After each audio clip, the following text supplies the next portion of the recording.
كلية الفقه الحنفي تقدم.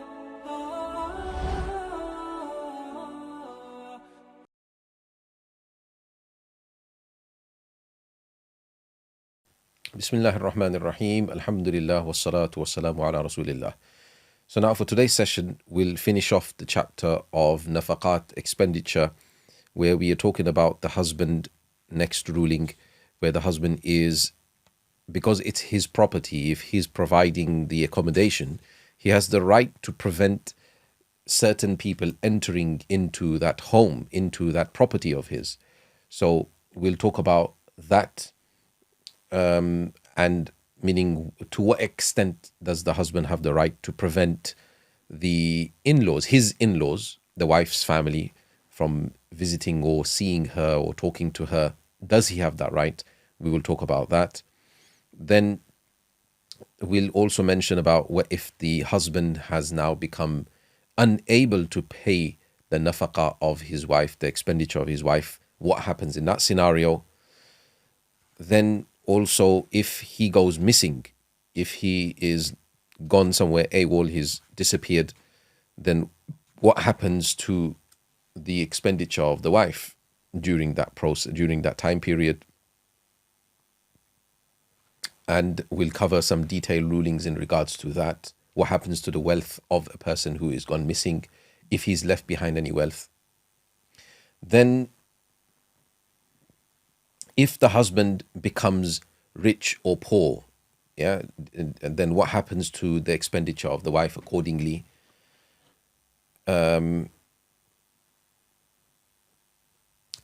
If a time period passes where the husband has not spent on his wife, then what happens? Is she owed payments, backdated payments? We'll talk about that.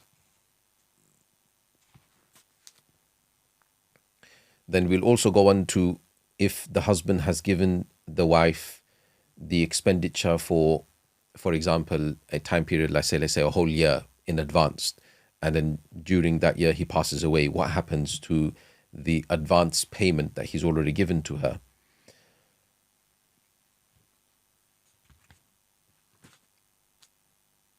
And then we'll move on to also the expenditure of the young children.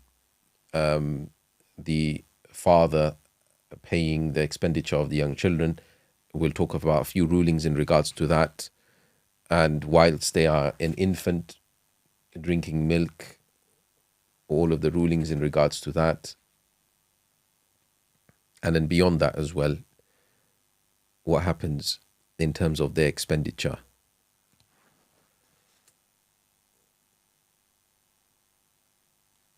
And then we'll maybe get the chance to also go through a few concepts in regards to custody law. So we'll touch on that first, inshallah, as well.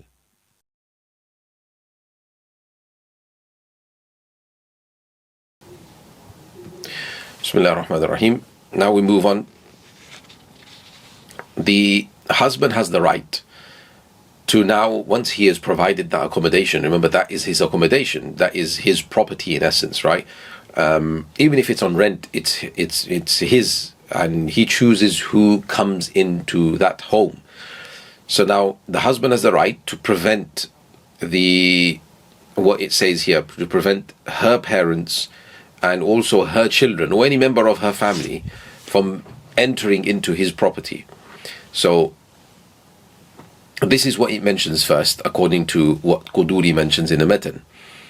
But then he doesn't have the right to prevent them from seeing each other. So like, for example, she was to open the door, open the window or something like that, and they were talking, or they were talking on the phone or something, then he doesn't have the right to prevent them from talking like this, because then obviously he's trying to make them break ties, and you can't, he doesn't have the right to make them break ties. The family ties is still to be maintained. Then he does give certain other opinions in the other books, right? So the correct opinion, as is mentioned in the Hidayah, is that he can't prevent the parents from oh, sorry, he can't prevent the wife from going to see the parents, right? She can go to see the parents once a week at least, and he can't also prevent them from coming into his home once a week. So either she goes or either they come, and they can visit once a week, and he can't prevent them from doing this. And any other relatives besides the parents, he can't prevent them from coming once in a year, or from her going to visit them for once in a year. So once a year for every other relative, and once a week for parents. So this is what's mentioned to be the correct opinion, that he can't prevent them from this, because that is bare minimum needed. But like I said, this is the bare minimum what we're talking about. If the relationship between a husband and wife is maintained, is good, there's no reason why the husband would stop the wife from seeing her parents, or from the parents visiting the house. Obviously, if there is hostility between husband and wife or the families, then he's going to start to do that, right? But that then needs to be solved. That's a problem that needs to be solved. The idea over here is obviously that this is what we're talking about, is the right, but in terms of practicality, in terms of how to work this, a person shouldn't abuse their power and start to prevent people from visiting for no apparent reason, because then obviously it will lead to problems. So this is not something a person should start to exercise, but obviously this is just to understand that if he was to stamp his authority down for a reason, for example, he was saying that these people are bad influence on you, they're telling you to do this or telling you to do that, they're causing problems in our marriage or something like that, then he has grounds to prevent them from keeping a really close everyday kind of relationship. Now, having said that, again, another point of advice here, that what's very important is to understand that whenever, I've seen in 20 years of counseling, that whenever the wife keeps on going to her parents' house, even if it's every week, it does create problems between her and her husband. Some husbands don't mind, some people just don't mind at all, but many a times it creates problems, because if she doesn't do what she needs to do at home, for example, she's a housewife, if she is a housewife, and she's not getting things done at home, she's just every day going to her parents' house, or whatever it is, going to her parents' house, and then just doing things there, bringing packed lunch home, and the home is not tidy and things are not being done, then he's going to start feeling he's going to start feeling aggrieved towards this, and he won't like her going, because then nothing gets done at home. If things are getting done, everything's okay, and then she's going to the parents' house, then generally it would be okay, but he might bring you up here and there. But this is something that needs to be discussed between a husband and wife, and things need to be made clear in a comfortable way, without any intimidation, you would say. So this is the ruling, hopefully people have understood, in terms of the visiting of the parents. Now he moves on to, if a person is unable to afford now the nafaqah of his wife. So let's just say, for example, he's lost his job, right, and he can no longer afford the expenditure of the wife, or maybe he couldn't afford it from the very beginning, right? Then she can go to the qadi, she can go to the judge, obviously Muslim judge in a Muslim country, and ask him to pass a decree to take a loan on his name. So she can either buy things on credit and put it onto the husband's name in the shop, or she can actually take a loan, and that loan will be on the husband's name. So she can do that in order to obviously for her expenditure, because it's necessary for him to provide the expenditure, and he doesn't physically have any money or doesn't have anything to provide her the expenditure through, so then she can take a debt on his name. Now, if she doesn't get the judge to pass this judgment that, okay, you can take a debt on the husband's name, she can still take a debt on the husband's name or buy on credit. But the only thing here now is, if the creditors come to the wife that pay us for all those, things you've taken on credit, or pay us that debt back that you owe, that you took from us. She cannot say that, I'll go to my husband because my husband owes you, because she doesn't have anything to she doesn't have anything to direct the creditors towards the husband. But if she had that decree from the judge, then she could have shown these creditors this decree that the judge has allowed me to do this, you have to go to my husband for payment. Then she can, in essence, transfer that debt onto the husband and direct the creditors towards the husband, and the husband will now owe. So this is the difference when she goes to the judge and she doesn't go to the judge. Then he goes through this next mas'ala, which is a little tricky, so I think we should make sure we are fully attentive towards this ruling, that if the husband is absent, meaning husband's gone missing, right? He's just gone somewhere without saying, and he's gone. He's disappeared, right? Now, if he has some wealth, that, meaning he has some money with somebody, right? With somebody that he is still here, and that person acknowledges that, yes, I've got, let's just call him Zaid, that's gone missing. Yeah, Zaid is the husband who's gone missing, who's gone, right? And he has a friend here who he has left money with. This friend acknowledges two things. Acknowledges that I have Zaid's money. Yes, I've got Zaid's money. Likewise, second thing he acknowledges is that yes, this Khadija, for example, is Zaid's wife. So two things he has to acknowledge. One thing he acknowledges is that, yes, I have the money of Zaid, and this is his wife. If he acknowledges both of these things, then the Qadi, the judge, can decree from that money to Zaid's friend that every month or every week, whatever it is, you give X amount of money to the wife for her expenditure, for her nafaqah. So Qadi will stipulate nafaqah from that money that he's got, that he's left behind over here. So that's what the Qadi has the right to do.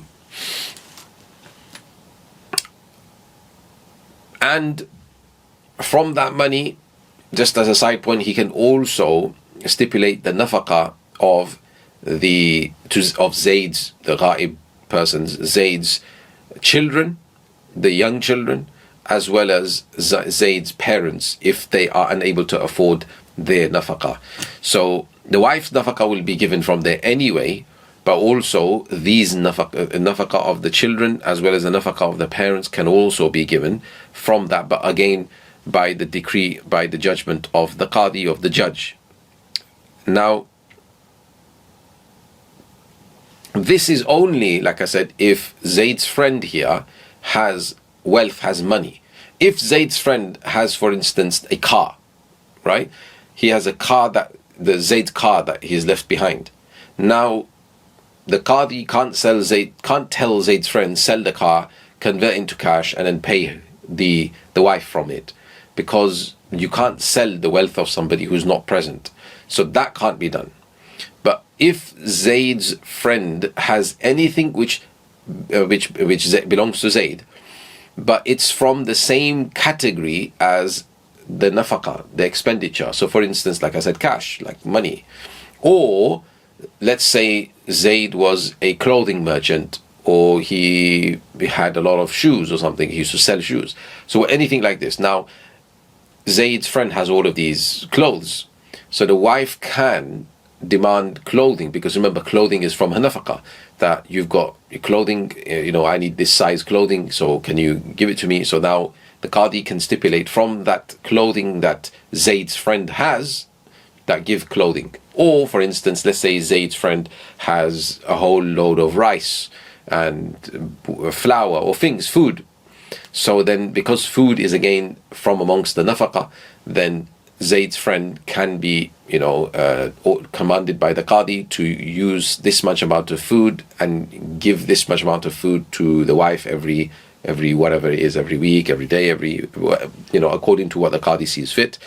So the idea is that if the Zaid's friend has something which is from the same category as what the wife Khadija here is owed, right, or the children or the parents are owed, so namely it would be food, clothing. Obviously, shelter is not something, unless he does have a shelter or something and they don't have the shelter. But provided we're thinking that she's there, they've got all the shelter already, right? But the point is that if they have from the same jins, from the same category as what they are owed by Zayd, then they can take. If it's something which is not the category, like the car I gave you example of, or something else that is a laptop that he's left behind, something like that, which is not from the category of what they are owed by Zayd, then they can't demand that. Okay? So this is something to remember. We'll continue this ruling because this does continue.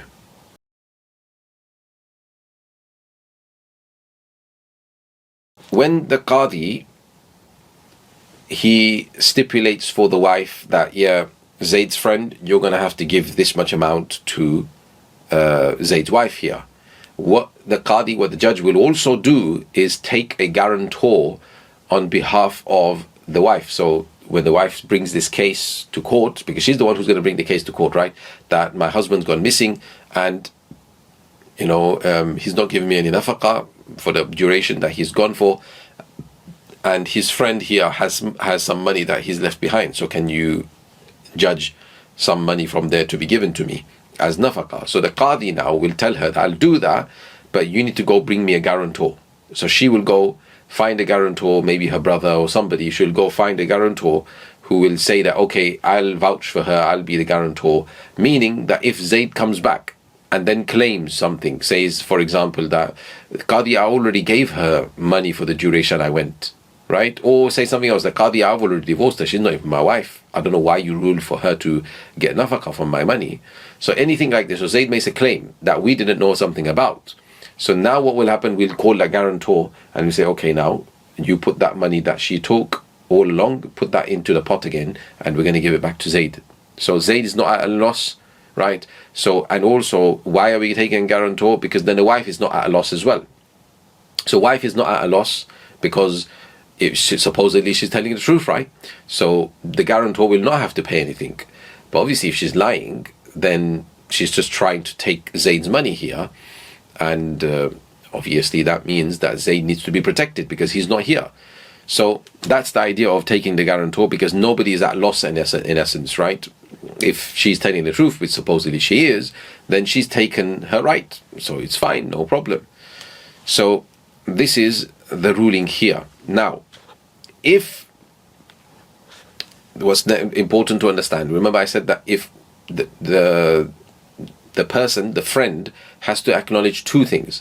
If he denies any of the two things, right? If he says that, no, I don't have any money, right? That's first thing he says. Or he says that, oh, I have the money, but I don't know you're the wife.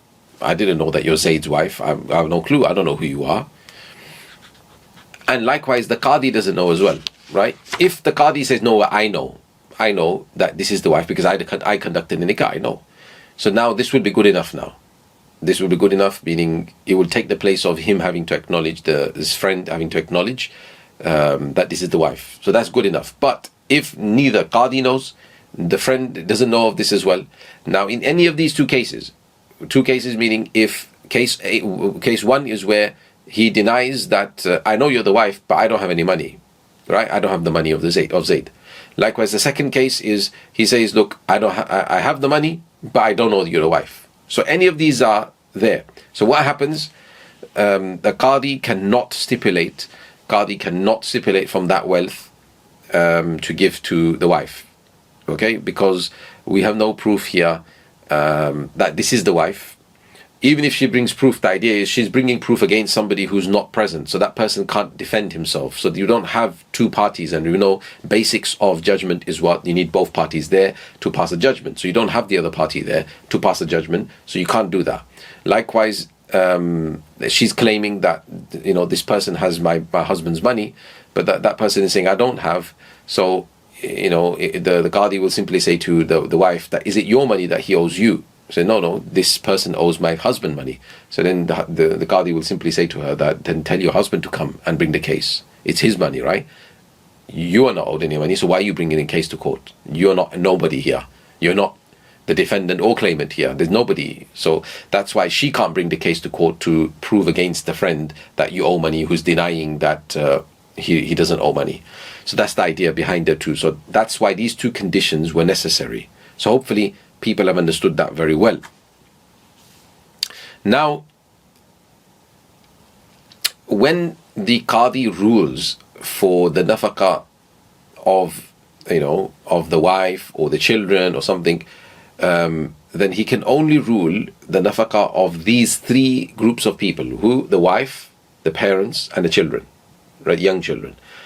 He can't rule for nafaqah of anybody else. So let's just say, for example, there was a brother or a sister that they owed nafaqah to, because this brother or sister is really poor and the person here is really rich.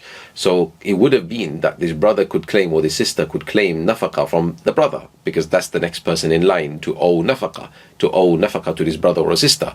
But they cannot bring the case against somebody who's not present, who's gone missing.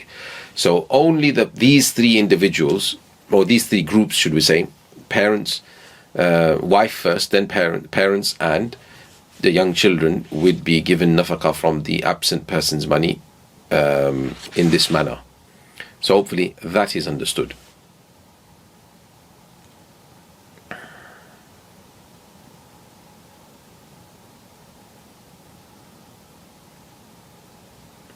Then moving on. Once let's just say the wife took the case to court. And the Qadi, meaning a case to court, not this ghaib case, just generally the husband and wife are married, and the wife take the case to court saying that my husband is not paying the right nafaqah, or he's not paying any nafaqah. So the Qadi analyzes the case, and at the end of his judgment, he rules that okay, I've seen your income, and accordingly I'm telling you, you have to give monthly or weekly, whatever it is, this amount of money, whatever it is, let's say £50 or £100, whatever it is, you have to give this much amount of money because of his status. So he ruled for the nafaqah of somebody who's poorer because he was quite poor. Then suddenly, he gets a better job, he gets promoted, he now gets a better wage. So now he's become rich. Then the Qadi can then change the judgment. The wife will then take the case to court again and say, oh look, his expenditure's gone higher, can you rule a new amount now? So the Qadi will then rule a new amount in accordance to his status now, according to his wealth status. And obviously the wealth status of both will be taken into consideration, as we understood previously. Then a very interesting ruling here, that obviously we prayed that the wife is owed nafaqah, and that's the strongest nafaqah, you can say, that the nafaqah that the wife is owed. So now that the wife is owed nafaqah, let's just say, for instance, this husband and wife got married in January, but he paid her no nafaqah in January, February, March, April, May. June came and she said, that's enough now. 5 months have passed, and we're into our 6th month now, and you still have not given me nafaqah. So I'm going to court, and I'm going to backdate all those payments, all those months that you owe me nafaqah for, and I want all of that. So if she was to do that, she will get nothing for the backdated payments. The point is, she will get nothing for the 5 months previous. Why? The question is, why will she not get anything there? Simple fact is, because according to our fiqh, there's nothing fixed. There's nothing for nafaqah as a number which is fixed. It's not like, okay, every month you give £100 or whatever it is, right? It's not like that. There's nothing fixed. So therefore, when the Qadi, even if he wants to rule in favor of the wife, he says, look, oh yeah, he hasn't paid you for the past 5 months, he should pay you, but what amount am I going to say he should pay you? I can't rule anything. There's nothing necessary on him at that time. There was no number necessary on him at that time. So he will say that I can't pass judgment for anything previous, but from now on he owes you this much. So he analyzed their case, and maybe they're poor, so he analyzes, let's say, £100. So from June, he owes you £100. Then, let's say they go back home, June goes by, July goes by and he still hasn't paid. So then she takes the case to court that 2 months ago you ruled that he has to give me £100, he still hasn't paid yet. Now the Qadi can backdate payments for June and for July. Reason being is because there was a decree, there was an amount fixed by the Qadi that you owe £100 every single month. So now he can pass judgment for the previous backdated payments. So hopefully this, in contrast now, hopefully is understood. When we contrast the two rulings, the concept of it is hopefully understood now, yeah? I mean, what else could happen is if they had agreed a payment as well. So let's say in January or wherever it was, they had agreed a payment that you give me this much, and he agreed, yes, okay. Then their backdated payments can be made as well, okay? Because there was an agreed amount.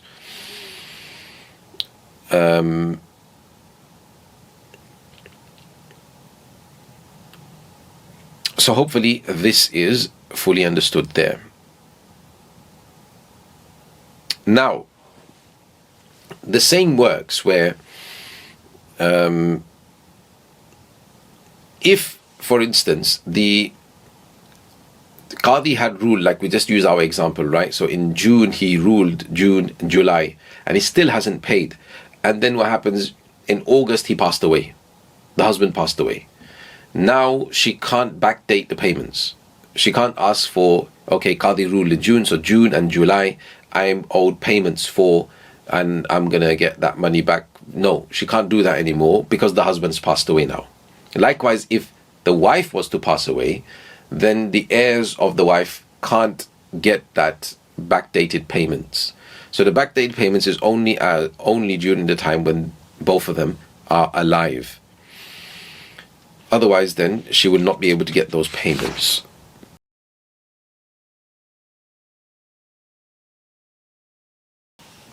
Now, moving on today's session, that if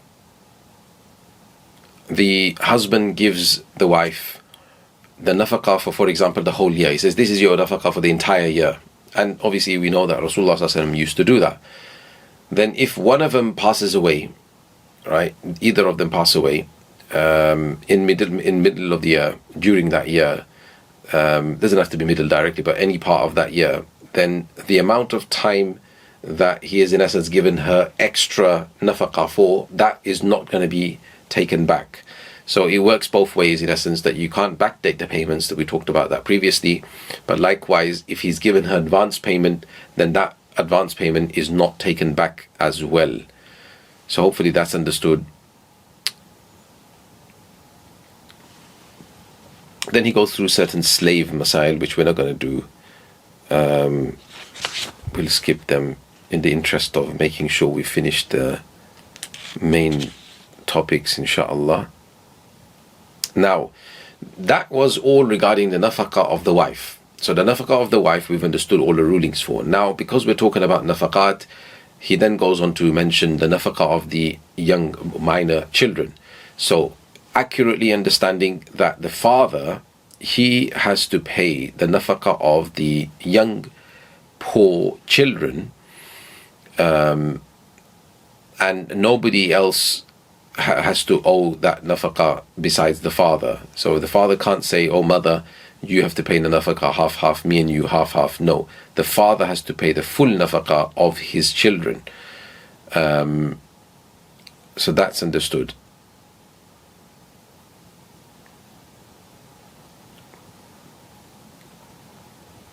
Then just, the ruling is compared to just as the husband, nobody, meaning like the father of that wife, is not going to be told that you pay nafaqah like as well, because this is your daughter, you pay nafaqah too, and the husband says that I'll pay half nafaqah too. It's not like that. The husband has to pay full nafaqah.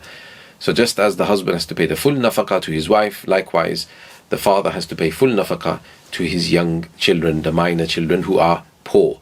We have to understand here the difference between the nafaqah of the children, or even the parents, as on one side, and then the nafaqah of the wife. The nafaqah of the wife was given to her regardless of her wealth status. So even if she was rich, she is still owed nafaqah, right? But the children are only owed nafaqah Likewise, any other relative, it could be parents, anybody, they only owed nafaqah if they can't afford their own nafaqah themselves. So if this child is rich for somehow, right, they inherited a lot of the wealth from somebody.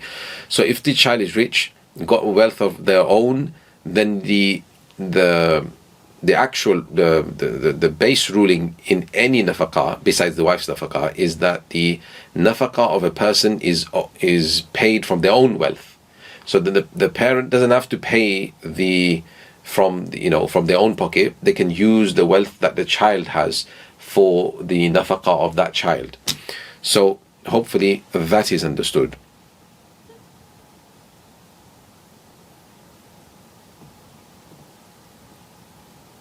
Then he says that if the child is being given milk, right,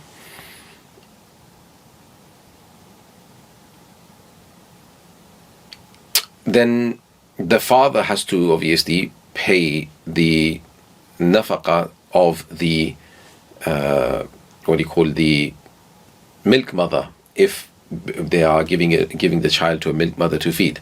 If the mother, however, is feeding, then the mother is not going to get any expenditure, is not going to get paid to feed her own child as long as she is married to this husband of hers, meaning as long as she's married to the father of that child. So she can't take payment from the father of that child, meaning her husband, for feeding her own children.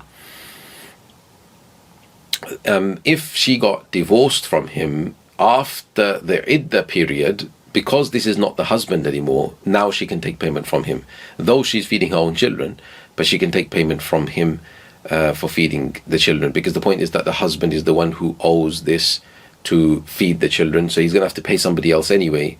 So then he's going to pay his ex-wife, in essence, the mother of that child, who will be able to take care of that mother, the child, better than anybody else.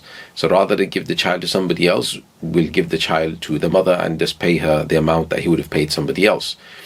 But that doesn't work while she is the wife of this husband. She can't take payment. Then the mother, she will not be compelled, she will not be forced to feed her child, to give her child her milk. So this is something really to understand here. Look at the comparison, right? The father, who has to earn that money, is compelled to pay the nafaqah of that child if the child doesn't have any wealth or anything.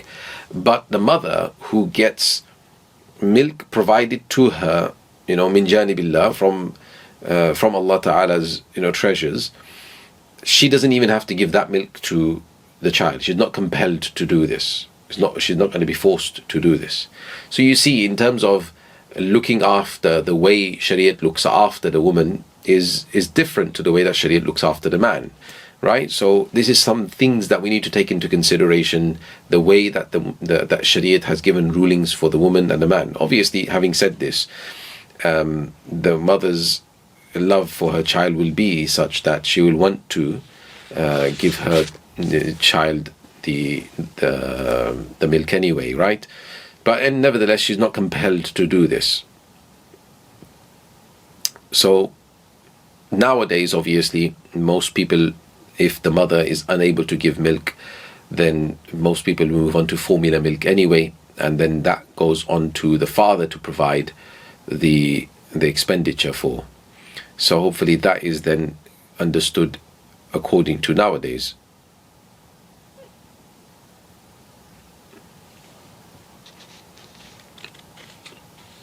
Now, if we talked about if the divorce has taken place between the husband and wife now, and their iddah period is also over, then the father can pay his ex-wife to feed their own child.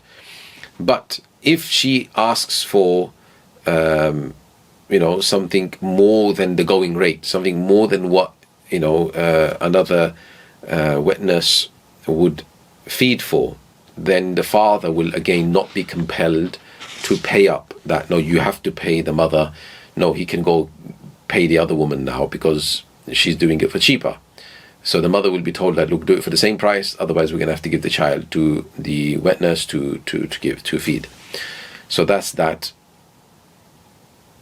Next, he goes on to the nafaqa of the young boy, right? Specifically the young boy, which is upon the father.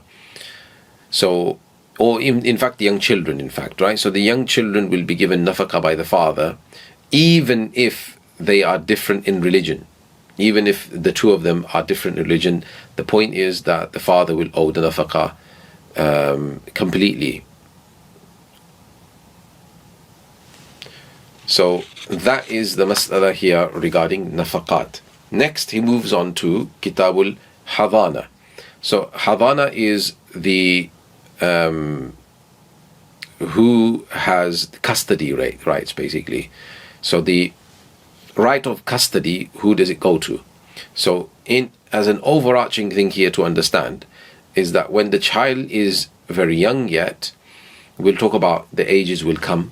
When the child is very young yet, then the child will be given to the females, in essence. And when the child gets to a certain age, if it's a boy, then earlier the child would then be given to the father, and the daughter will also at a certain point be given to the father. So the idea here is the custody that's given, the focus of the custody being given is not the parents. It's not that, okay, we're going to give the mother her right and we're going to give the father his right. Nothing to do with them. Remember, at the end of the day, it's to do with the child. The child is the highlight and the focus. The focal point, the spotlight is on the child. What is best for this child? So we see what is best for this child at this particular age. The mother is best for the child. So we'll hand over the custody rights to the mother. Not because we're giving more preference to the mother, but we're looking after the child. That's why. The focus is that. So nowadays, the focus completely shifts to something else, right? And it's generally to do with, obviously, trying to hurt each other and trying to, get under the skin of the other, harming the other, just weaponizing children to try to prevent custody, or going to courts and spending loads and loads of money to try to win custody battles, or to try to get certain custody or somewhat, a degree of custody, after which the children are left torn, they're left scarred, and many a times the children don't want to see the parents anymore.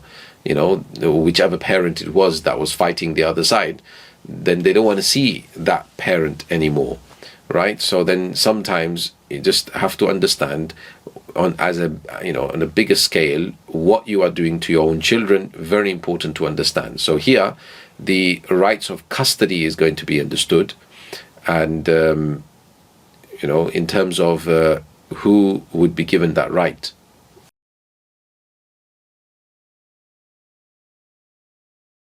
Bismillah ar-Rahman ar-Rahim. Alhamdulillah wassalatu wassalamu ala Rasulillah. So just to summarize what we've done today, we went through the first ruling where the husband, because he's providing accommodation, it's his property, he can prevent anybody from entering into that property of his, including his in-laws. But he can't prevent them from seeing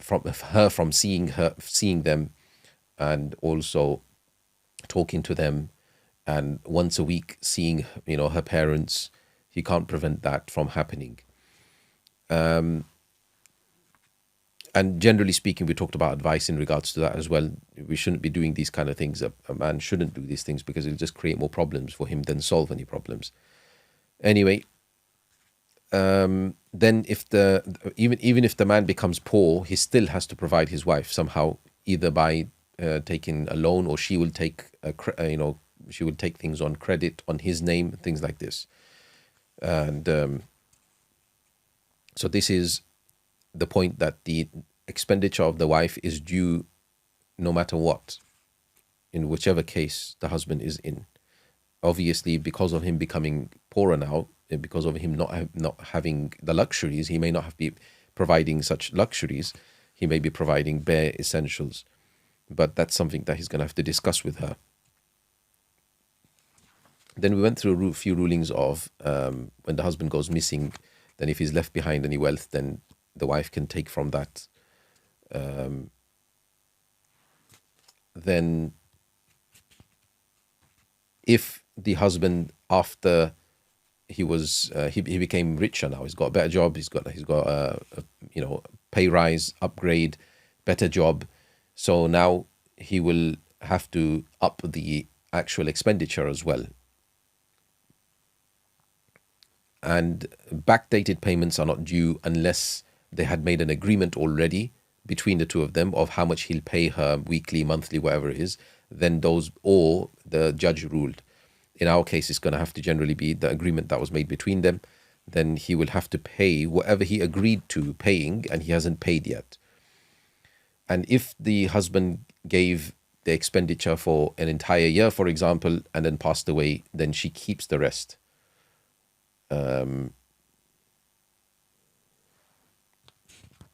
Then the expenditure of the young children will be due on the father, for the boy up until he reaches maturity, and for the girl up until she gets married.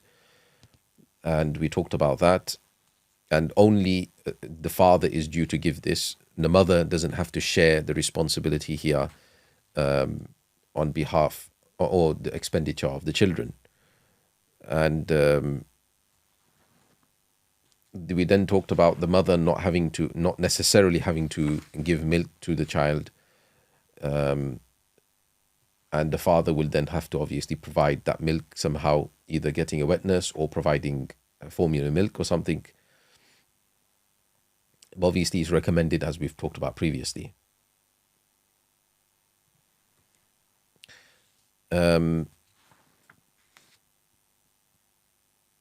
then we prayed that even if the children, or even if the children are different in religion to the father, the father will still have to provide this nafaqah, this expenditure. But as we understood previously, that if the children somehow have money of their own, then the father doesn't have to provide the expenditure. It will come from the wealth that the child has. So that can be also done. Then we went into a little bit of a concept of hadana, of the upbringing of the child and who is entitled to custody. And we explained a concept that the center of focus is the child. What is best for the child is what we look out for in Sharia.